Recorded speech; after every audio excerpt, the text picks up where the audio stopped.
Well, first, Renee, welcome to the chat, I guess we call it.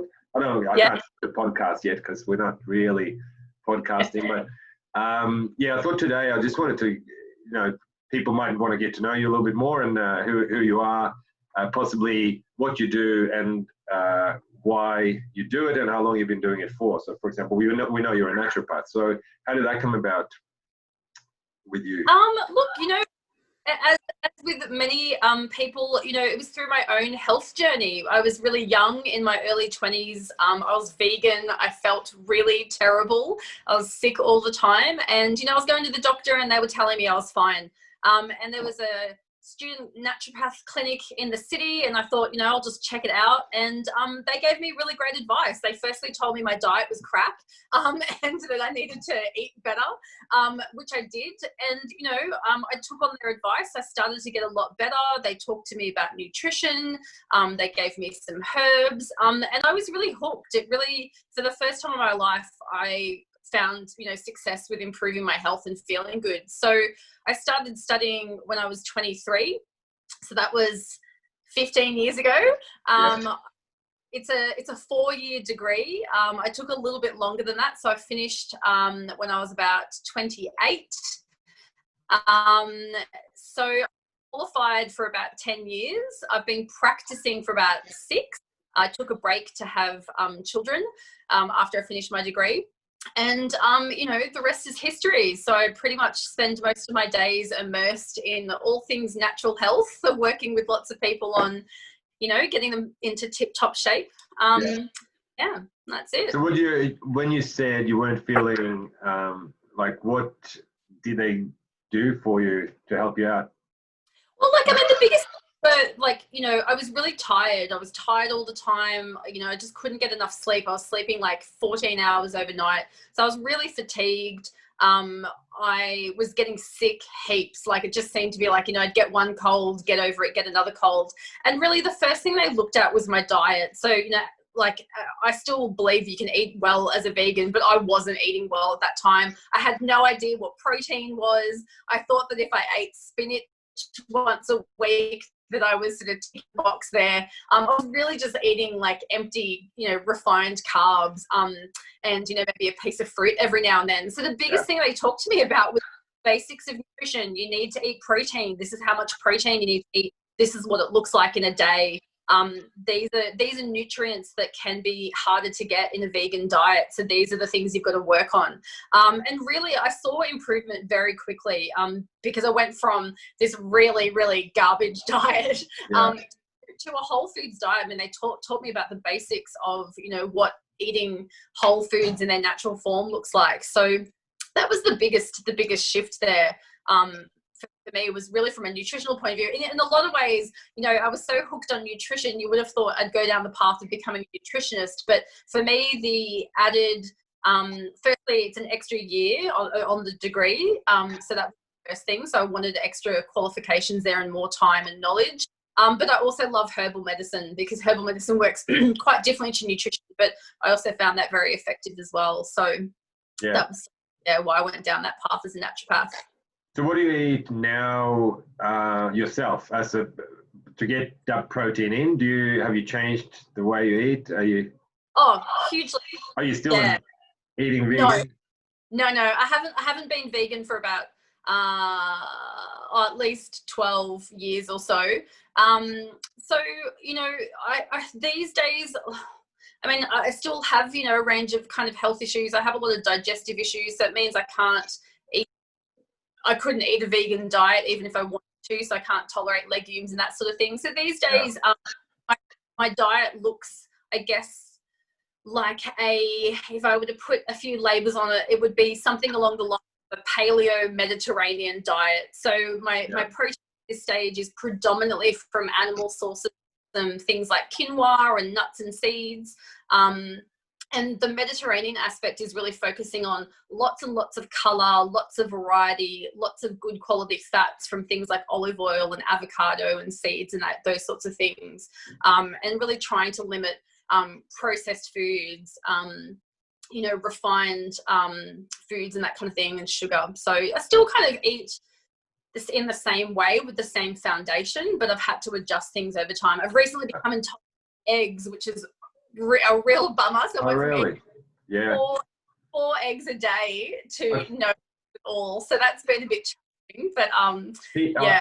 I'll ask you about eggs in a minute, but in regards to the vegan diet, and I mean, we've talked about this before. I think it's just quite hard to get adequate protein in your diet if you are vegan, and a lot of people then tend to go for processed options, which makes the vegan diet not a healthy option, right? If you start going all those fake meaty things, and it's probably not the best way to go. Yeah. Yeah. And the thing is that, I mean, I have a lot of clients who are vegan. I really believe that everyone should be able to eat in a way that fits their own beliefs and also fits what makes them feel good. So I respect that for ethical reasons, people want to be vegan. I have some clients that just feel better on a vegan diet. They don't tolerate, or they can't really digest. That was good. They can't digest animal proteins as well and that sort of thing. So with those kinds of people, when they're making those choices, I explain to them that they just have to work harder to get the nutrition they need. And really to hit those protein, targets on a vegan diet, it does mean sort of planning of your day and looking at, this is how much you need to get. Wow. Is working so well. It's getting my heart rate up. It's like a little cardio workout. Nice. I don't know what's going on there. I'm going to hold that in place. That's all right. I'll chop that out in the editing.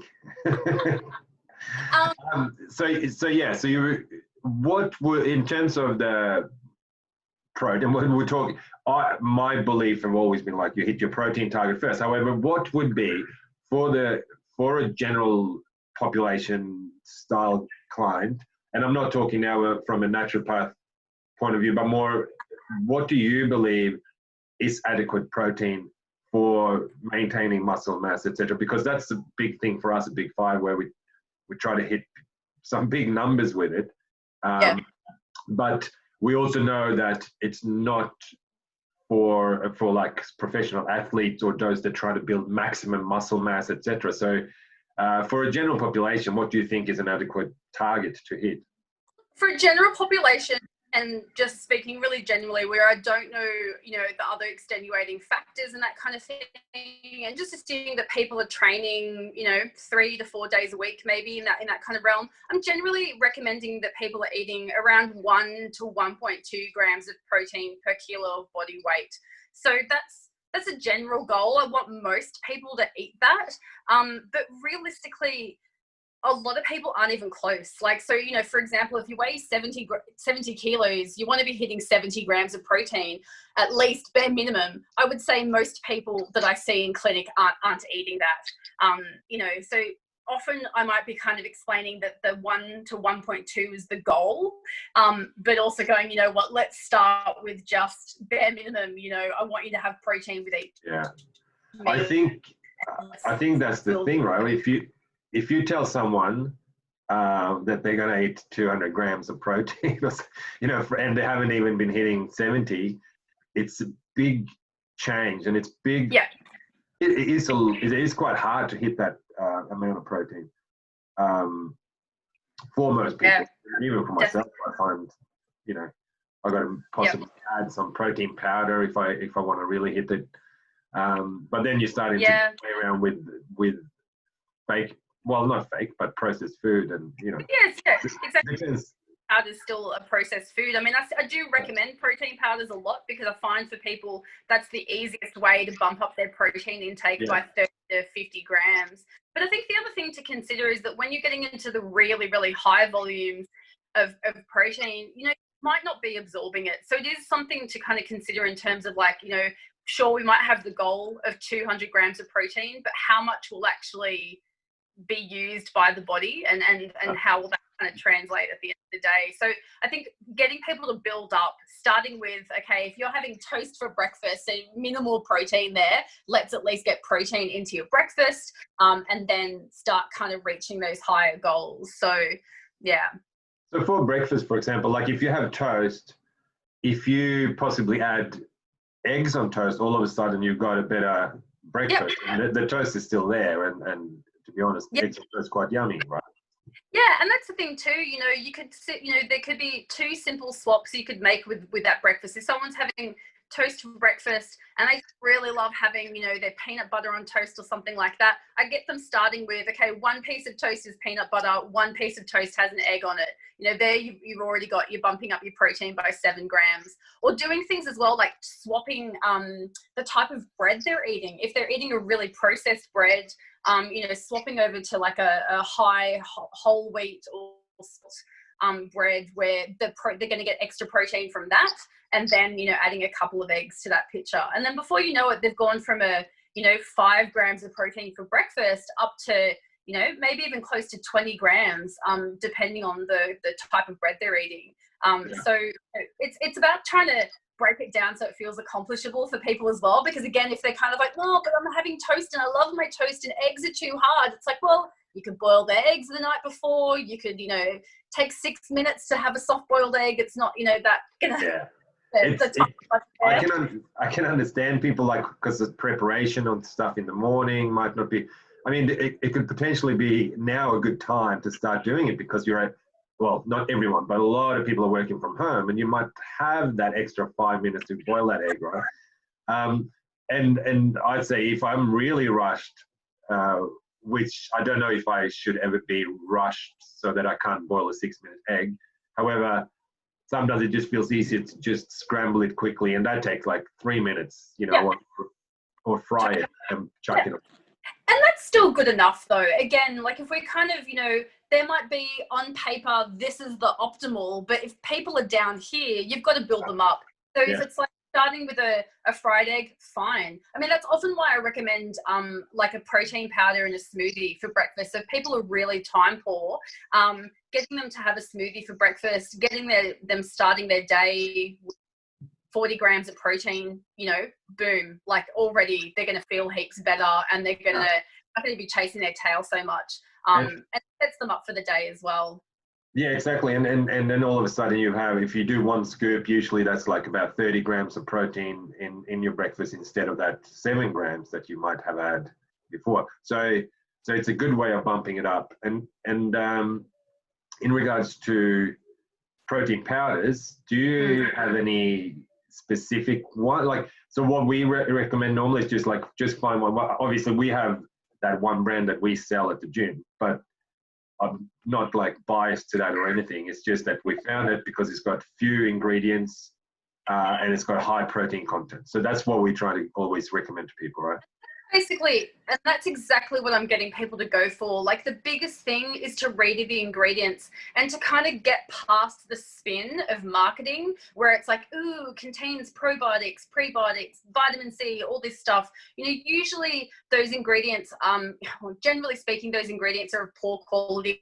Not everyone's going to tolerate them, and they're just unnecessary. So generally speaking, I want to see, you know, 2 to 3 ingredients top. So, you know, whatever your protein source is, maybe a flavoring and maybe some type of sweetener. And the sweeteners to go for, like for my preference, are usually things like stevia or erythritol or something that's not in the kind of artificial realm. But again, I see a lot of people with digestive issues, so they have more problems with artificial sweeteners. But the less ingredients, the better, less fillers. You don't want to see numbers and stuff on there that you're like, what is this?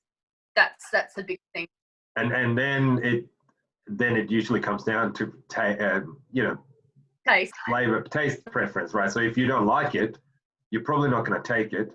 And what's the point of like forcing yourself with something when there are probably products out there that taste good enough for you, right? That you like. So that's good. So what did we talk about before? The eggs I wanted to know about. So you said you used to have 4 eggs a day.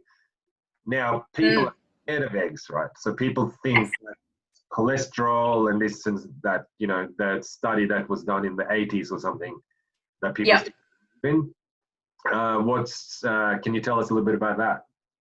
Well, I mean, I think we now know that kind of the so-called research that's done, sort of talking about the negative effects of eggs has really been debunked quite a few times. So I would say, generally speaking, I would want most people, if they enjoy eggs, if they're not vegan, if they aren't allergic, to be eating at least 4 eggs a day. They are literally a powerhouse of nutrition. And the other thing too is that, you know, for people that are fearful of the fat content, firstly, it's very small. Like, we're talking about, you know, like a grams or something like that. But secondly, it's quality fat. So really good quality eggs. If you've got chickens that are getting some access to grass and that kind of thing, they're actually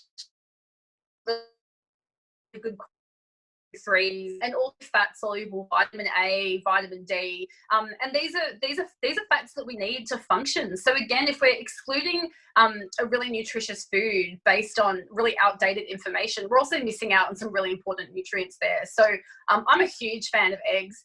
I think I just overdid it a little bit and was eating too many, and my poor body doesn't like it when I eat too many eggs. But that's an unusual situation. If people are tolerating it, I highly recommend up to 4 eggs a day. You know, most days, if that's what you enjoy. A quick and easy source of nutrition. It is, and it's quite filling as well. So it's a good. I used to have when I worked in the corporate world, they did health checks, and we had a health check. And you know, I was eating a lot of eggs at the time. I usually had 6 eggs a day, and then everyone usually said, "Oh, don't worry about your cholesterol." I said, "No, it's fine." And anyway, and then 6 months later, they came back, did another test, and my cholesterol hadn't changed, even though I was eating like those 6 eggs a day. It wasn't any worse or better or anything. It was just the same. That's when people still didn't really believe me. Like, I'm like, if it's on paper here, my cholesterol's fine. Yeah. So, but it's interesting because people believe sometimes those studies, it's a bit like that whole breakfast is the most important meal of the day myth, or the study was made by Kellogg's, right? It was made by... to sell more cereal. Like cereals, And this is a cool thing, right? Like, not cool, but this is with the eggs. A lot of people say to me when we do our challenges, etc., we say eat eggs is great for breakfast, etc. And people say, "Oh, I can't have the same thing every day." I was like, "Well, what do you eat now?" I have Wheat Bix or whatever it might be, just right, every day, right? All of a sudden they can't eat something new. It's just like creating a better habit, probably. Right? It's a mindset.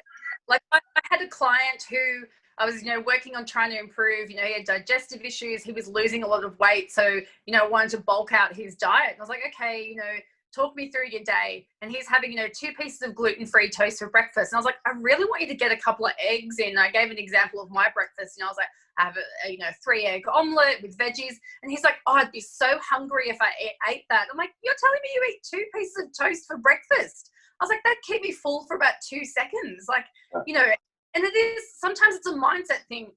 People just, we get used to our routine. We don't want to change it. It's unfamiliar. And we're worried about, what if I am hungry if I change that breakfast? And I say to people, well, if you're hungry when you have that new breakfast, you can eat something else after. Like, it's not, it's okay. Right? Different. The hunger can be different things as well. Like, a lot of the time you feel hungry, but you just you could be dehydrated as well. You need to drink some water. But yeah, it is interesting with people's like, I can't do that, even though they've been doing something the same for the last 10 years, and for just not their preference. It's just what they've chosen to do. We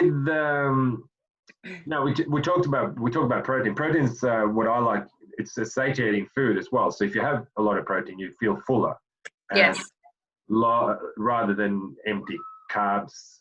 Well, empty carbs, but like, carbs fill you up and then you get hungry again quicker. That's what I think. So what do you think about that part of... I think it's about, a lot to people about balancing their plate, so ensuring that their plate is sort of, you're breaking it up into quarters. So, you've got about a quarter to a third of your plate as protein. You've got, potentially a quarter of your plate as some kind of complex carbs, and the rest is sort of made up of, lower carb, nutrient dense foods. And if you're balancing your plate, you're going to stay full longer. And then really it just depends on, you just tweak it depending on how you eat. So for example, if you're vegan or vegetarian, you're not really going to be able to eat a lower carb diet, and your diet's going to naturally be higher in carbs and lower in protein. So again, just trying to get that balance right. Whereas if you're eating a low carb diet, you might not be having any complex carbs at all. So you want to make sure that you're getting some types of carbs from those lower carb veggies. So it's just about balance. But generally, yes, I agree. If you want to feel full for longer and have that kind of slower, nice, sustained burn throughout the day, more protein, lower or complex carbs, and then balancing out the rest of your plate. And also too, considering things like fat. I think people are quite fearful of fat.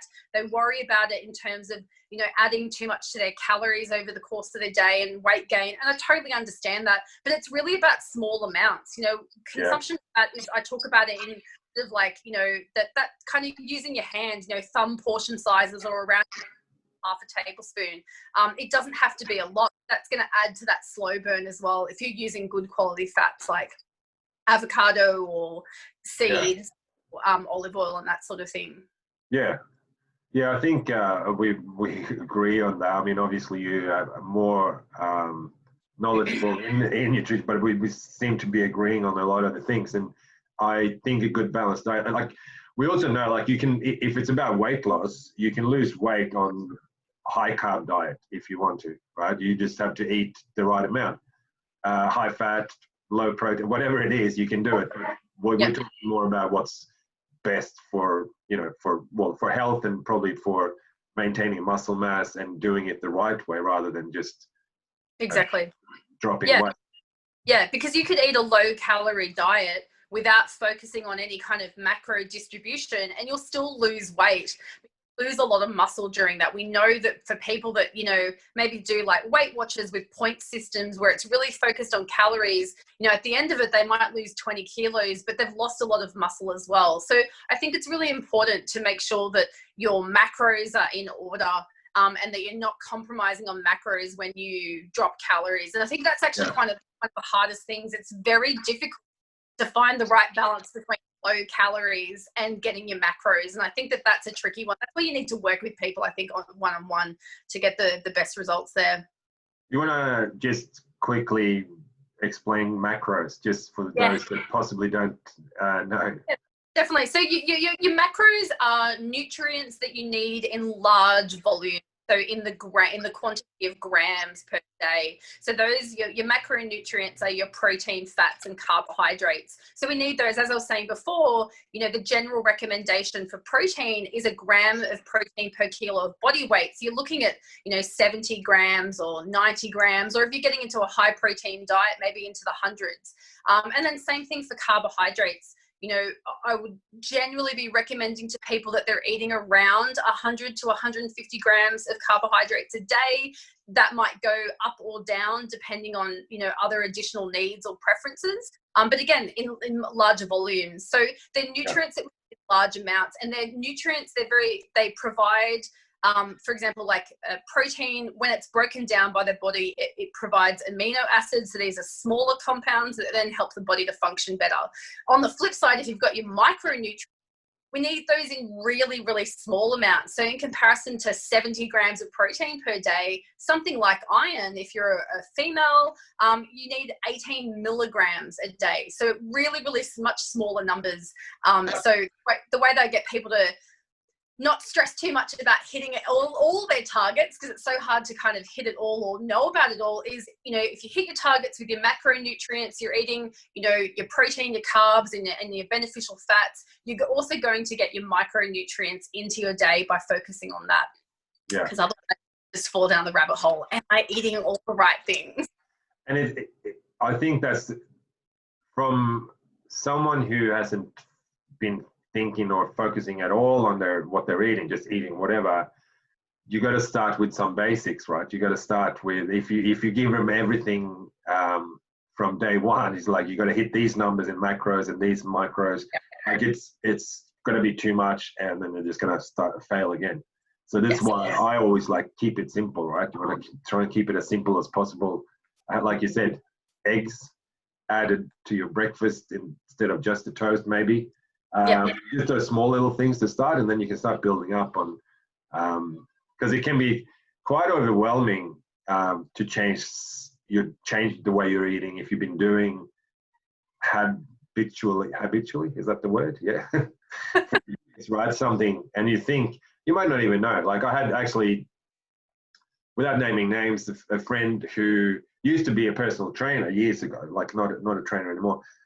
He was surprised when he found out how many calories were in a Big M, in a large M, right? And it's like, oh, it's more than a Big Mac. Well, yeah, it's like, oh, it's probably about the same. But it is incredible. So people don't understand always how much is in something. And obviously with the Big M, it's, you get some protein in there because there's milk, but there's a lot of it, and it's the sugar that's like kicks it up. Yeah. And I think also too, people get confused because about how they improve their diet, because they're reading stuff on the internet, and you're reading one person's opinion where they're saying that everyone should be vegan, and someone else is saying everyone should be paleo, and then someone else is saying you should be keto, and you just kind of like get lost in this, like, what do I do? And that's what I just tell people, like, ditch the fads, get back to basics, and just focus on consistency for a period of time. How do I feel after this meal? How do I feel at the end of the day? All of those things start to add up, and you can really get this feedback from your body based on what you're eating. And if you're not feeling good, okay, that's when you need to look at trying something different and starting slow. Like I said, it could be one little change. It could be swapping, ditching the rice that you have for dinner, or swapping it for quinoa. Or understanding portion sizes. Like you said, a lot of people don't realize that, even like healthy foods, nuts, if you're going to eat a cup of nuts a day, that's going to bump your calories up significantly. That might not be a problem for some people who have a higher metabolic burn. But if you're someone that tends to put on weight really easily, that's something that's going to push you over the edge, and you might start to gain weight. And you're like, what's going on? I've been eating healthy, but in reality, you've been eating in excess of your needs. So sometimes you do need to look at, what am I eating today? And, is that ticking the right boxes? And it can be those small things. So with nuts, for example, like very high energy, like high calorie foods, what do you call it? Density. Yeah. Energy dense food. So for my birthday last week, I got a bag of cashews, which is like 750 grams of cashews.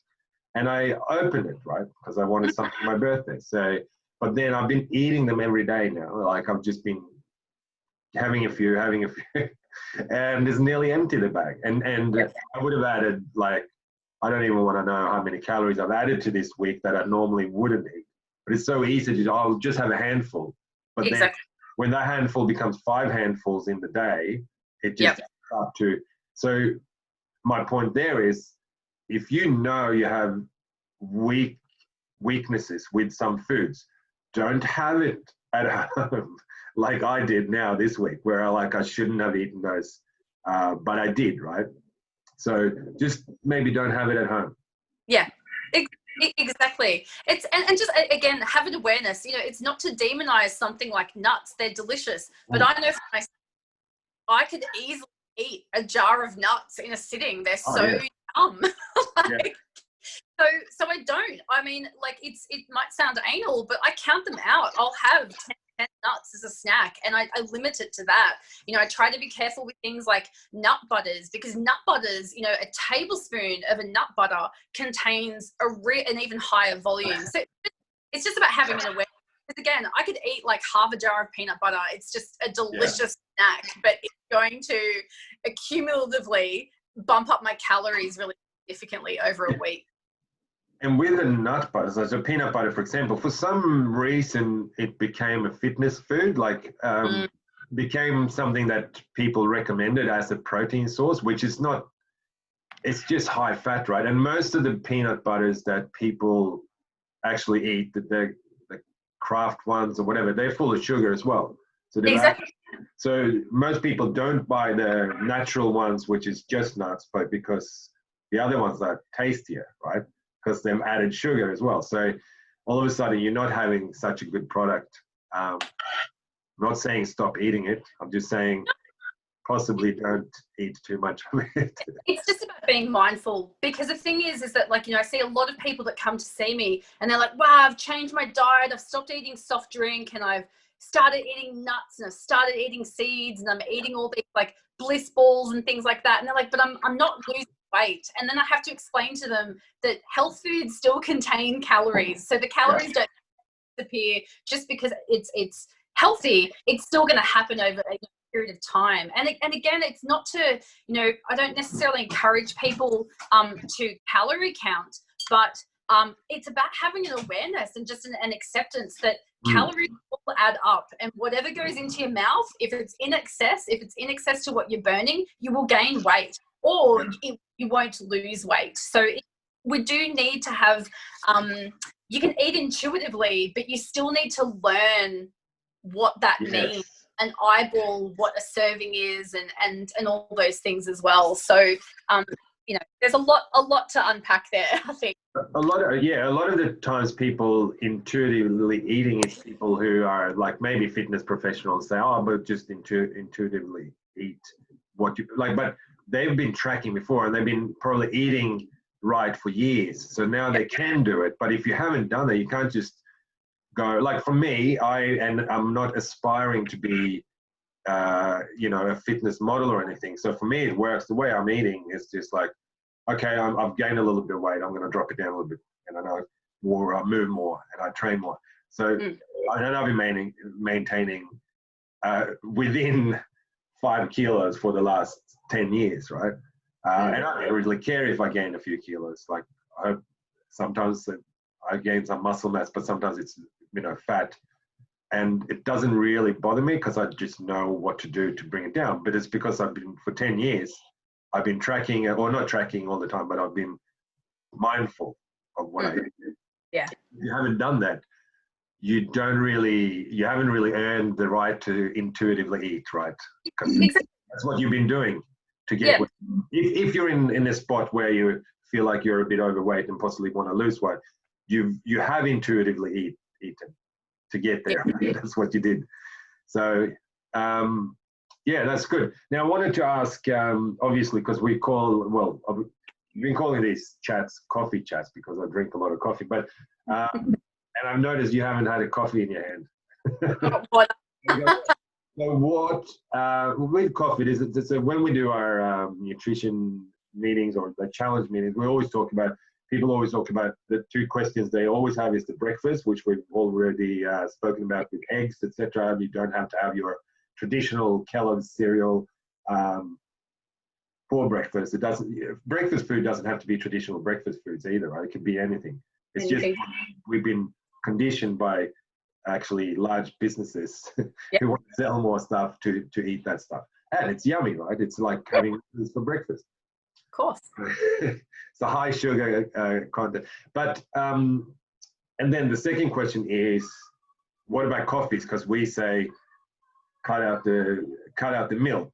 And the reason we did that from the start was because I believed for a while that, and this is another question that, well, I didn't believe because I didn't do my own research. I just read research that other people had done, that milk was inflammatory food. And now I'm not so sure because I'm reading conflicting information that it's not inflammatory by, you know, and not so bad. However, what it does, it still adds calories to your day. So if you have 3 coffees a day, you might have added 450 calories or 400 calories to your day that possibly didn't need to be there because you could have eaten better food with those 400. Because if you're on let's say you're going to be on 1,800 calories for the day. If you take 400 in drinks, it doesn't leave much room for eating, right? So what's your view on coffees? For me, myself, I drink mainly black coffees now, and I enjoy it. Sometimes I have a milky one, but what's your coffee? What's your coffee choice?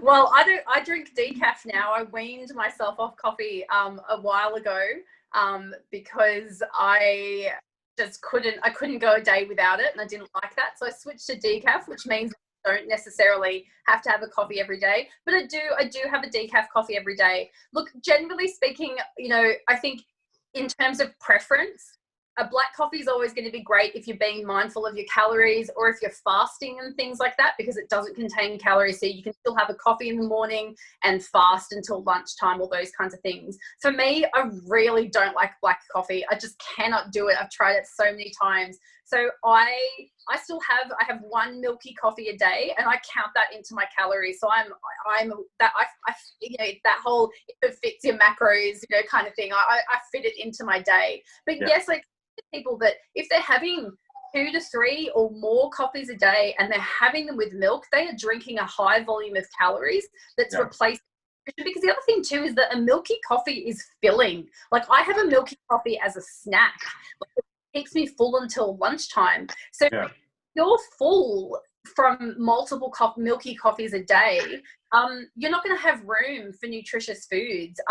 Or you might end up overeating because you're still full from that coffee, then having a meal and those kinds of things. So I think just having an awareness of it. I'm definitely not sort of anti-dairy as a naturopath. I think there's a real misconception about naturopaths being like, we're going to take everything good away from you. But yes, I do find that dairy is a problem for some people. But again, that's more on an individual level where it's like, okay, if you're not feeling great after you have your morning coffee, play around with it. Either take the milk away or play around with a different milk. But yes, long story short, I agree with don't drink your calories. So be mindful of having those milky coffees. And, try and limit it to a couple of coffees a day. Too much coffee is also not great for you. I know we've talked about this before, Yo. We'll probably dig deeper into that in another day, but because I want to know, because obviously I drink a lot of coffee, and for me it's a lot about habits, and I think that's for mainly the main thing for many people.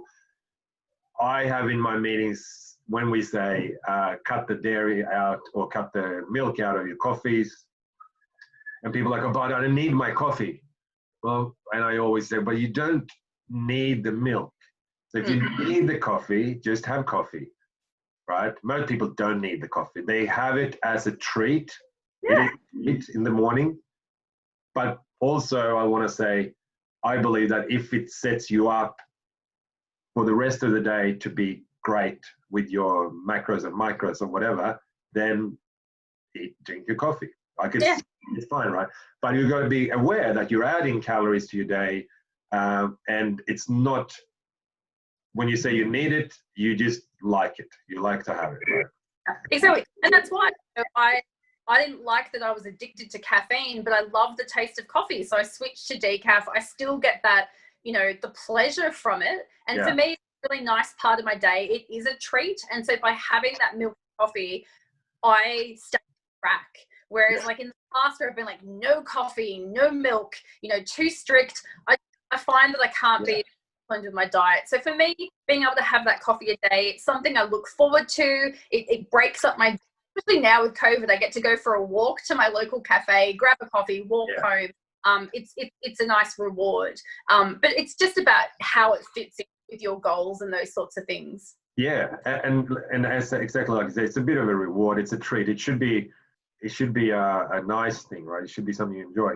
For me, it's become this habit that if I need to sit down and focus and work, I need to have a hot drink. It could be something else, to be honest. It doesn't have to be coffee. I could just have something there. But that's also like I'm sort of BSing myself here, because I'm making it like, oh, I need my coffee to focus, but I don't. Like, I don't need it. I just like to have it, and I'm my habit. Exactly. Unfortunately, I drink them and then I fill them up again, and then I keep drinking.